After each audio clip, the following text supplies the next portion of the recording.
Japan is paying $130 for silver. COMEX trades at $71, an 80% premium. Everyone's calling it the shortage. But in 1980, Japan paid 200% more than London. And 90 days later, silver crashed 70%. This is the pattern nobody's talking about. Let me show you what happens next. All right, let's talk about what's happening right now. Because if you're watching the silver market, you know things are getting absolutely insane. Silver just hit $80 in the United States. That's a historic all-time high. But here's where it gets crazy. In Japan, people are paying $130 for the exact same ounce of silver. In China, it's trading at $89. India has premiums of 60% above spot price. Let me put this in perspective for you. If you're in New York and you want to buy silver on COMEX, you pay $71. But if you're in Tokyo and you want physical silver in your hand, you're paying $130. That's an 80% premium. You're literally paying almost double for the same metal. Now, everyone online is saying the same thing. You see it on Twitter, Reddit, YouTube comments, financial forums. They're all saying the paper market is fake. The physical shortage is real. Banks can't deliver. COMEX is going to default. This is the beginning of the great silver squeeze. And I'm going to be honest with you. Some of those arguments sound pretty compelling. I mean, if physical silver is trading at such a massive premium over paper silver, doesn't that prove something's broken? Doesn't that prove there's a shortage?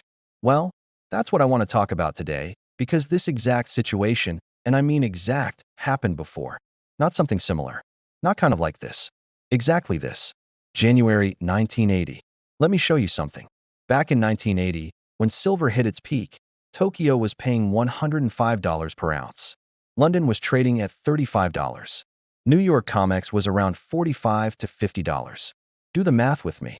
105 divided by 35 equals a 300% price, which is a 200% premium. Let that sink in. 200%. That's even higher than today's 80% premium in Japan. And you know what everyone said back then? The exact same things they're saying now. They said this is proof of a massive shortage. They said silver is going to $100, $150, maybe $200. They said the banks are trapped. They said the paper market is about to collapse. They said this is the end of the silver manipulation. But here's what actually happened. 90 days after that peak, silver crashed 70%. And it didn't stop there. From its January high of $50, silver eventually fell all the way down to $750 by June.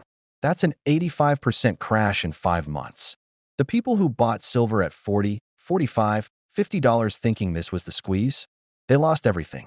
The people who believed the shortage narrative and held through the decline, wiped out. And here's the scariest part. The pattern we're seeing today, the premiums, the narrative, the sentiment, the price action, it's all lining up exactly like 1980. So in this video, I'm going to walk you through exactly what happened back then, step by step. I'm going to show you the timeline, the warning signs people missed, and why this same pattern is playing out right now. Because if you don't understand what happened in 1980, you're about to repeat the most expensive mistake in financial history. And I don't want that to happen to you. Let me take you back to 1979, because you need to understand the context of what was happening in America. The country was in absolute crisis. Inflation was running at 13% per year. That's not 2% or 3% like the Fed likes to keep it today. 13%. Your money was losing value every single month. Gas lines stretched for blocks because of the oil crisis. You'd wait 2, 3 hours just to fill up your tank. The Soviet Union had just invaded Afghanistan, raising fears of World War III. Iran was holding 52 American hostages, and the president seemed powerless to do anything about it. The dollar was collapsing against every major currency. American confidence was at an all-time low. So what did people do? They panicked. And when people panic about their currency, they run to precious metals. Gold and silver became the safe havens. In 1978, gold was trading around $200 per ounce. By January 1980, it had hit $850. That's a 425% gain in just 18 months. But silver was even more dramatic. In 1978, you could buy silver for $5 per ounce. By January 17, 1980, silver hit $50.36. Do that math. From $5 to $50. That's a 1,000% gain in 18 months. 10 times your money if you got in early. People were calling it the investment of the century. Financial magazines had silver on every cover. Cocktail party conversations were all about precious metals. Everyone wanted in. But behind this meteoric rise were two men you need to know about: Nelson Bunker Hunt and William Herbert Hunt, the Hunt brothers. These guys were Texas oil billionaires, some of the richest men in America at the time. And they had a plan. They wanted to corner the silver market. Now, cornering a market means you buy up so much of a commodity that you basically control the price. You can make it go wherever you want because you own most of the supply. And for a while, their plan actually worked. By 1979, the Hunt brothers had accumulated an estimated 100 million ounces of physical silver. Let me put that in perspective. That represented about 1/3 of the entire world's deliverable silver supply. 1/3. They controlled it. They bought up output from every major silver mine. They took massive deliveries from COMEX, the commodities exchange in New York. They convinced other billionaires to join them. They even partnered with Saudi investors who had billions in oil money to spend. And as they kept buying, the price kept climbing. $10, $15, $20, $30. Every time they bought, the price went higher, which made their existing position more valuable, which gave them more collateral to borrow more money to buy even more silver. It was a self-reinforcing cycle. The media started covering it. Retail investors saw the price going up and wanted in on the action. Fear of missing out kicked in hard. By late December 1979, silver was at $35. And everyone was saying it's going to 50, then 100, then who knows how high. The Hunt brothers were being called geniuses. People wanted to invest with them. The squeeze was on. The banks were trapped. Sound familiar? And then, January 17, 1980, silver hit its all-time high of $50.36 per ounce. The Hunt brothers' position was worth billions. They were on top of the world. And this is where the premiums in Asia went absolutely insane. Now, while silver was hitting $50 in New York, something even crazier was happening on the other side of the world. In Tokyo, Japan, physical silver wasn't trading anywhere near $50. It was trading at $105 per ounce. Let me say that again so it really sinks in. In London, you could buy silver for $35 to $40. In New York on COMEX, it was $45 to $50. But in Tokyo, if you wanted physical silver in your hand, you were paying $105. That's a 200% premium over London prices. Why was this happening? Well, Japan has virtually no silver mines. They have to import 100% of their silver. And in 1980, global supply chains were a mess. Remember, this was during the Cold War. The Soviets had just invaded Afghanistan. The Middle East was in chaos with the Iran hostage crisis. Shipping routes were disrupted. Insurance costs were sky-high. It took 6 to 8 weeks to ship physical silver from London or New York to Tokyo. But the real reason for the premium was demand. Japanese investors were absolutely terrified. They watched the yen lose 20% of its value against gold in just 1 year. Inflation in Japan was hitting 7 to 8%. The government was printing money to deal with economic problems. So wealthy Japanese citizens did what scared people always do. They bought gold and silver to protect their wealth. But there was a problem. There wasn't enough physical silver in Japan to meet the demand. Dealers were completely sold out. If you wanted to buy silver, you had two choices. Wait 6 to 8 weeks for a shipment from overseas, or pay whatever premium the local market was demanding. And people were willing to pay. They were so scared of their currency collapsing that paying double for silver seemed like a good deal. At least they'd have something tangible, something real, something the government couldn't print more of. Now, here's what everyone was saying at the time, and I want you to listen to this carefully, because these are the exact same arguments people are making today about the current premium situation. They said the premium proves the paper market is a fraud. They said this shows there's a real physical shortage that can't be hidden anymore. They said silver is clearly going to $100, maybe 100, and 50, because if people are willing to pay 105 in Japan, then the global price has to catch up. They said the Hunt brothers have broken the system and exposed the manipulation. They said COMEX and the London exchanges are going to default because they can't deliver physical metal. They said this is the end of paper silver and the beginning of true price discovery. Every single one of these arguments was being made in financial newspapers, on radio shows, in investment newsletters. The sentiment was absolutely euphoric. But here's what nobody was paying attention to. The premium itself was a warning sign, not a bullish signal. High premiums don't prove a shortage is permanent. They prove markets are temporarily inefficient. And when markets are inefficient, what happens? Arbitrage. Smart money sees an opportunity. If silver is $50 in New York and 105 in Tokyo, you buy in New York, ship it to Tokyo, and sell it for a $55 profit per ounce. Minus shipping and insurance, you're still making $40 to $45 per ounce profit. That's an 80 to 90% return in 6 weeks.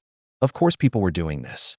Of course silver was being shipped to Asia as fast as physically possible. The problem was time. It took weeks for that silver to arrive. But it was coming. The supply was on its way. And when it arrived, what do you think happened to that 200% premium?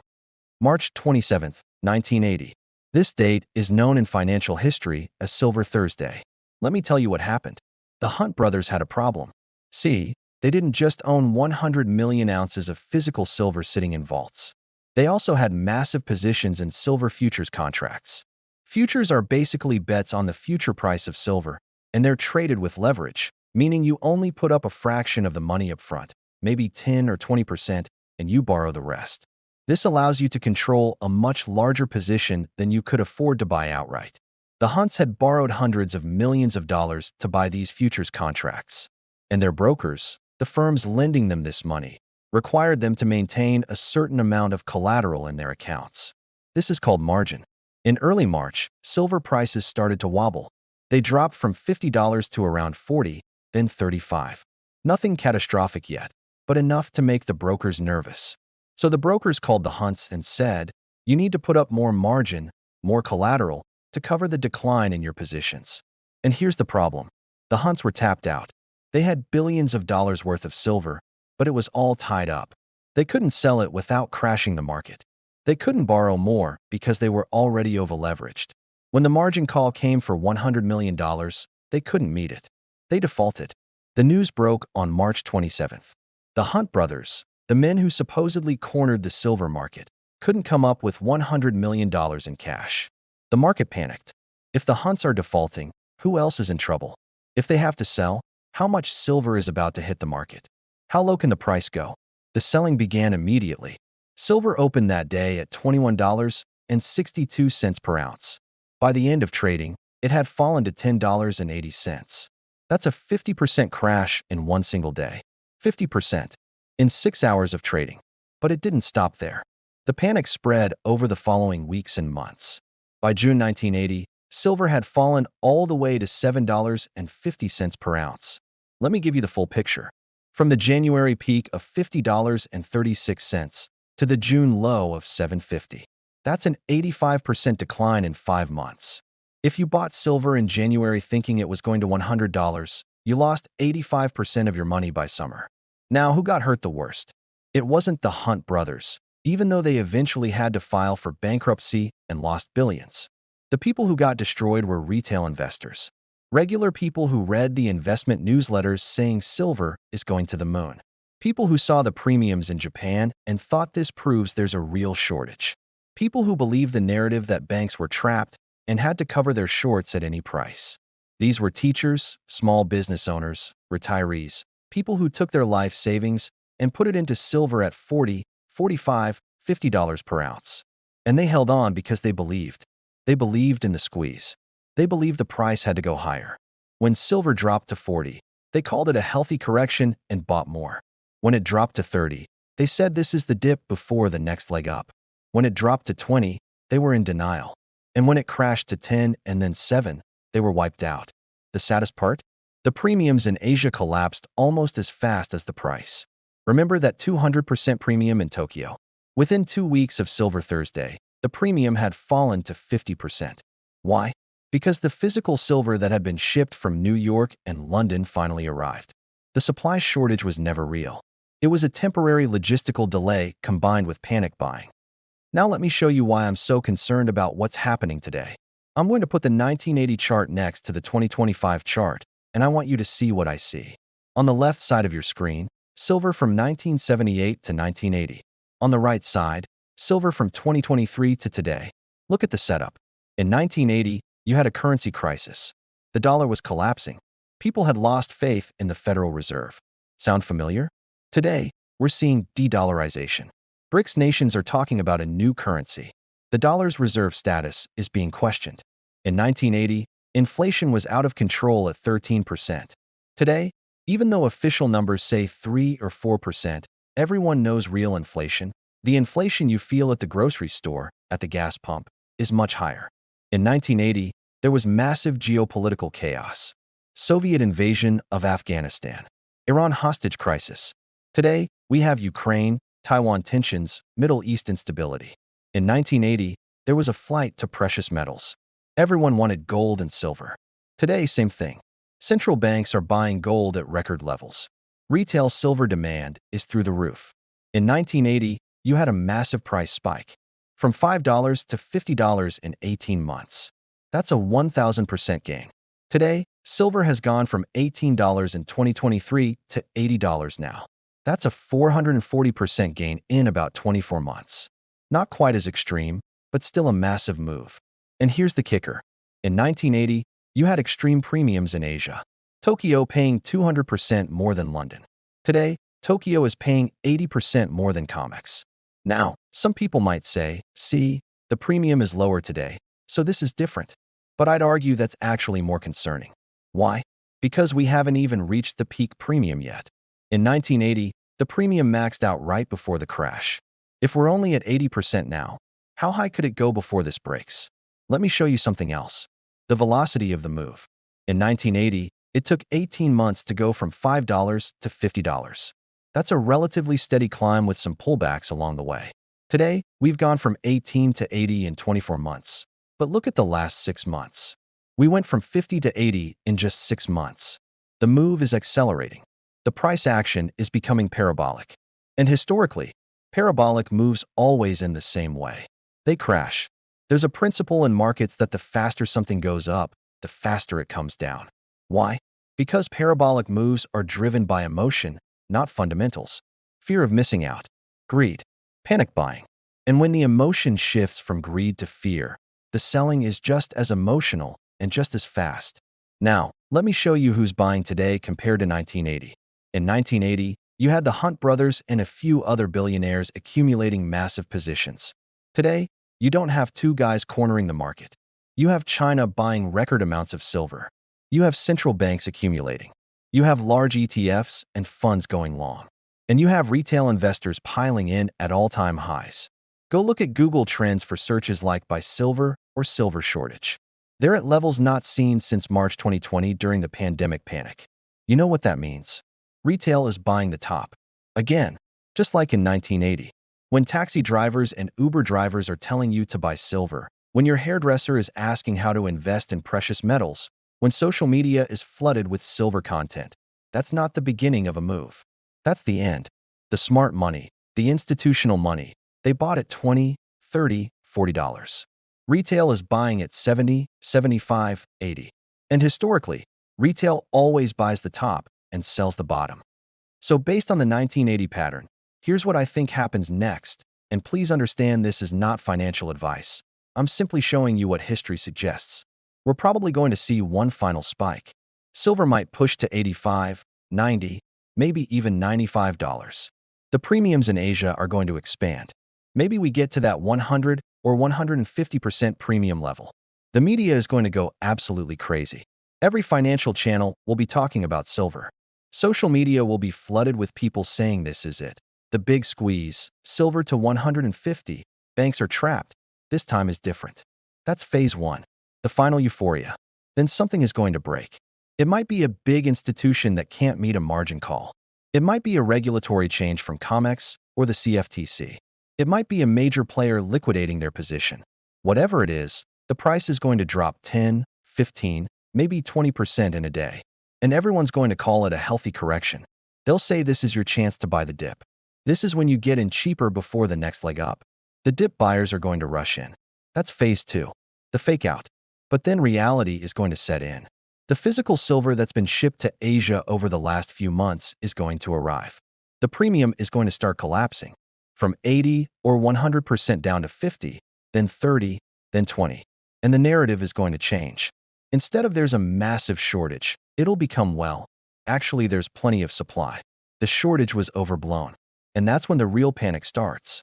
Price support levels are going to break. $40, then $35, then $30. Margin calls are going to trigger forced liquidation. Long holders who are leveraged are going to have to sell at any price. That's phase 3, the crash. And it's going to happen fast. 50 to 70% decline in weeks, not months. If you're holding silver right now, I'm not telling you to sell. That's your decision. But I am telling you to have a plan. Know your exit point. Understand the risks. Don't believe the hype that this time is different. History doesn't repeat exactly, but it sure does rhyme. And right now, it's rhyming with 1980. Stay safe out there.